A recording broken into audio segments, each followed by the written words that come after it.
Please come forward, state your name, address, and address the chair. Hi, my name is Kara Clark-Martinez, 812 Central Avenue.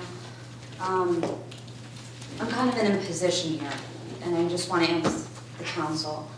I sent a letter to the council. Did anybody on the council receive my letter? Yes, we are in receipt of your letter. Can I ask why it was not on the agenda? We do not tend to discuss personal matters. Can I ask why it's a personnel matter? I think it's more of a public safety issue, is my concern. And I was told by Mr. Delaney prior to the meeting that I was not allowed to get up here and ask any questions.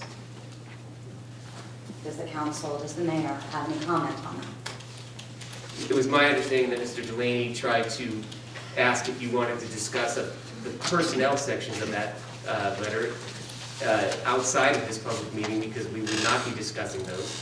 I mean, he can speak for himself, but if you have questions to ask us or comments to make, you are more than welcome to make them in both. Mr. Delaney, I have a question for you. Was I not told at the start of this meeting that my questions towards council regarding the letter I sent them would not be entertained? They would not be addressed? My comment to you, and I'll state it publicly, was that I acknowledged receipt of your letter. I indicated to you that I was preparing an appropriate response. I also indicated that the council would not provide public comment or entertain discussion concerning personnel. Okay. One more question for council. You seem to deem this a personnel matter. Can I ask you whether you feel that my letter, since I'm more than likely going to be barred from discussing it, do you not consider it a public safety issue? You're not going to be barred from discussing it. Okay. Whether or not we are able to answer the questions that you set forth is a different, I think, matter. But if there's something you want to say, you're more than welcome to say it. As a mother of a child with autism, I offered a free training in this town on December 10th. It was open to all police departments in PBA Local 50. They were notified about it 3 months prior to. I had contact with every department, every chief, the president of PBA Local 50.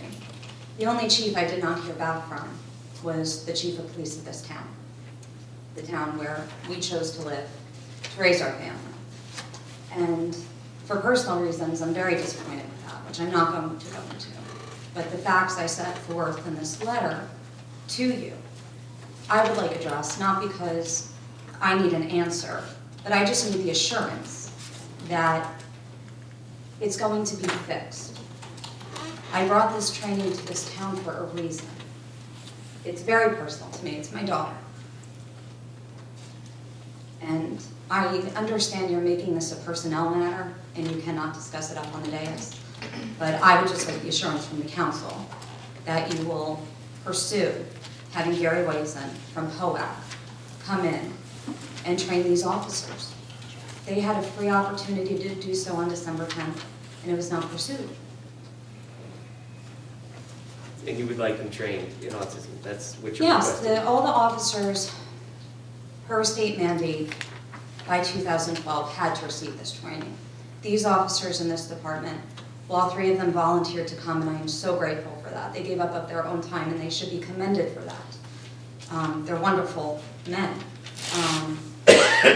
I don't think they should have been put in a position to volunteer. I had hoped that officers would have been assigned with that much notice, like other officers were. There were 26 other officers from different departments, 10 from Avon, 10 from Cedar. They were assigned there by their chiefs. I had 2 chiefs of police at the training, and I got no response from our chief of police. And you can make that a personnel matter, but for me it's a public safety matter. So I just want to know what the council's stance on it going forward. Well, I think the council's stance is that it's a personnel matter and they're going to deal with it internally. And the best source to inquire about that is through Mr. Delaney.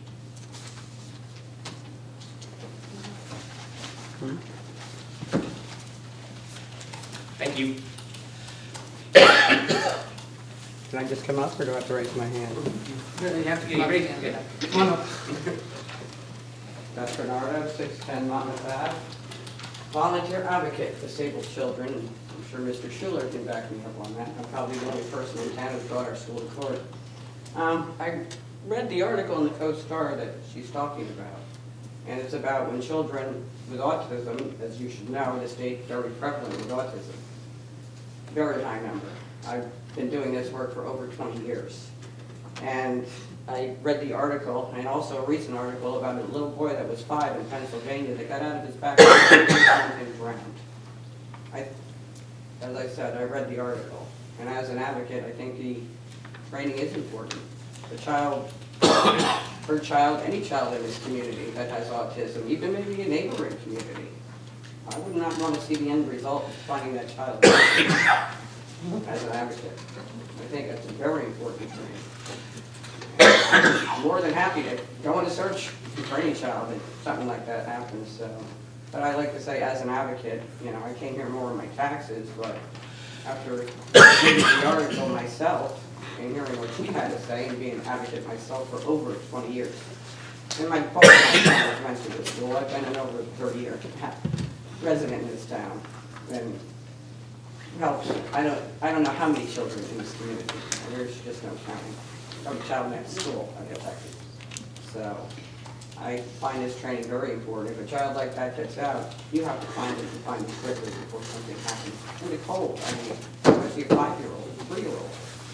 So I'm backing up my fellow parents. Thank you. Thank you very much.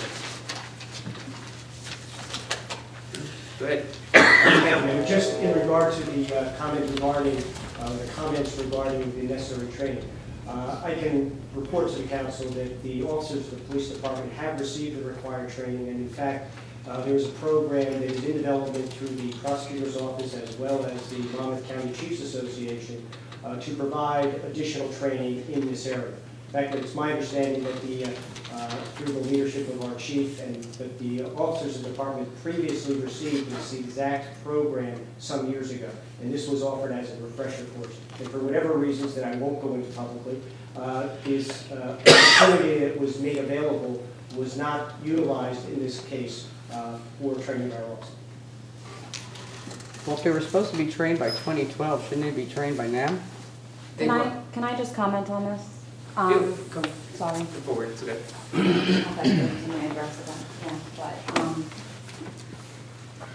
Gary Whiteson, who's the head of POAC, who I work very closely with. I'm doing my master's thesis in education with him on this. We are co-writing it. It's going to be co-published. He was called by the search party in Pennsylvania who was looking for that boy who died. He was called by the K-9 search unit because they felt, they are a search unit, that they were not properly equipped to deal with this. Our officers, all of them, once they come out of the academy now, any officers that graduated police academy prior to 2009, they had to receive this training in their departments, and that's why the state gave them the 3-year gap.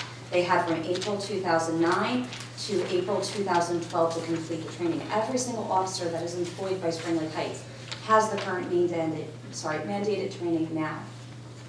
They have met the state requirement. All I was asking for from this department, and it has no reflection on the police officers whatsoever. It's more of a reflection, I feel, on the chief of police not utilizing a free opportunity. It was free. It was offered at the Heights Community Center. I set everything up. There was 3 months' notice. It was to enhance and further their education on the topic because so much has changed in autism since 2009, since 2012. They are learning new things continually. And one of the things that Gary Whiteson, and I wish they had out in Pennsylvania, Gary gives the officers, the police department's forms, their emergency medical forms, they call it. It gives you a picture of the child's likes, the child's dislikes. What will make that child run away? What will bring that child to you? The child that passed away in Pennsylvania hated to have his name shouted. Hated. He would hide from it. What I was in a discussion with last Tuesday was whether if the search parties had known that, if they had had a form that had said that, not to call out Jalil's name, did that cause that child to run further? They don't know. I just would like every police officer, every police department, if they're giving a free training opportunity, to take heed of it, jump in it, go for it. Well, Kara, based on what you're saying, and as the new emergency management coordinator, why don't we do this and expand this to our EMS and our fire departments? He does that as well. He does all first responders. Great Gary Waits idea. in his Why don't you training and I over- get together after the meeting and we'll set something think up that would be townwide and we'll open it up to the fire department? Because if an event like that happens and we're looking for somebody like that, They should it's know. not just our fine guys in blue that are gonna be out there doing the Hey, heavy I'll lifting. put me on the list. And I'll be we out can there. open it up to all our community, because we've had discussions about developing a CERT team and having community volunteers, which I think is important. I think that we should establish something, and maybe when the weather gets warmer, I have to do a townwide function, I have to do a major event for planning for emergency management exercise. This could be a golden opportunity to bring the whole town together, not just the police department, but bring all the agencies into play, even the public works guys who are out there doing stuff. It could be beneficial to them, so. I think that would be an excellent idea, and that's exactly what I would like to see, and that's what I had hoped to see in December. I Thank can you. hear your passion on this, and thank you It very is. much for, being an advocate for this. And we'll do what we can to try to push this issue forward. Thank you. Thank you. You need some advocate training? No problem, I can help you out. Any other comments?